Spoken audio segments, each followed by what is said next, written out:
Hey everyone, happy Sunday. So, last day of August, and I've just finished the last book in the Shatter Me series. So, Imagine Me by Tahira Mafi. Now, I'll give you a general overview of the series and I'll go through this book.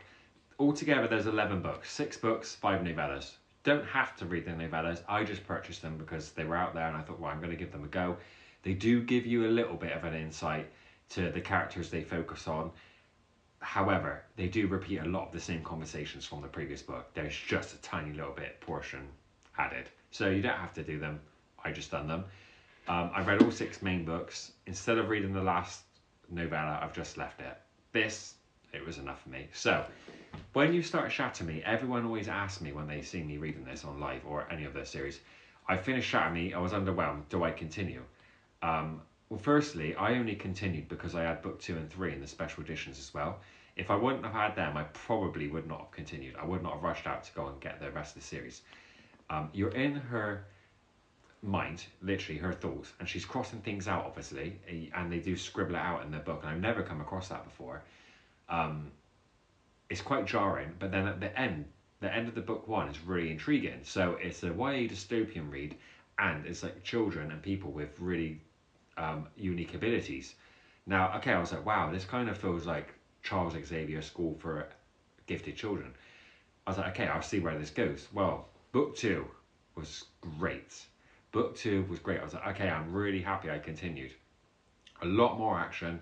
They started to like delve in a little bit on the individual abilities.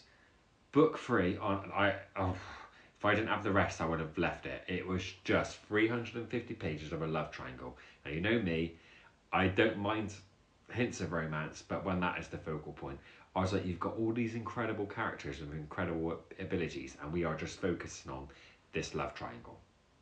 And then the last 50 pages perked up, and I was like, okay, again, I had the remainder of the book, so I was like, I will continue it. And at this point, they are really easy to read.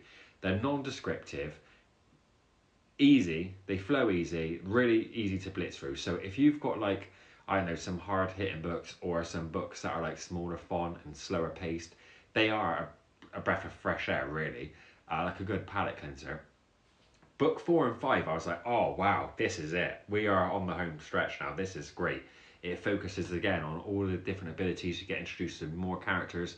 You're doing more POVs with different people, because at the start you're just with Juliet, and she is a bit insufferable to begin with.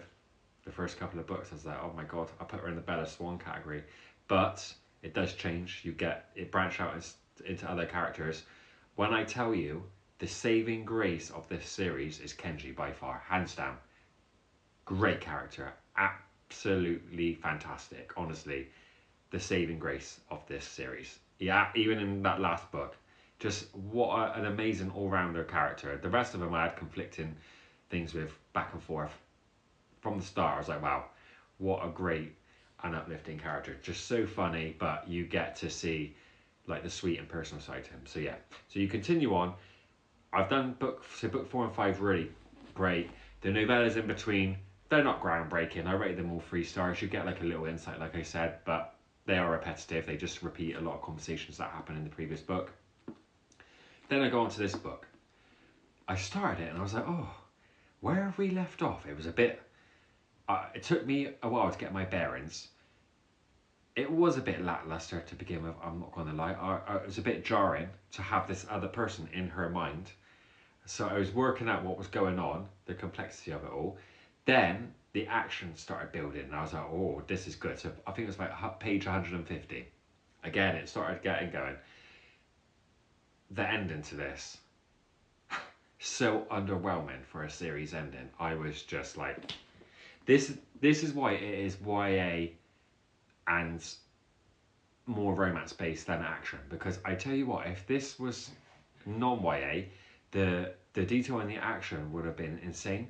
If you think of like the most incredible battle scenes like of all time, let's just say like the Lord of the Rings, the Battle for Helm's Deep or whatever, and it was over and done with in 5 seconds because we're going back to like a love situation, you'll be like, hello?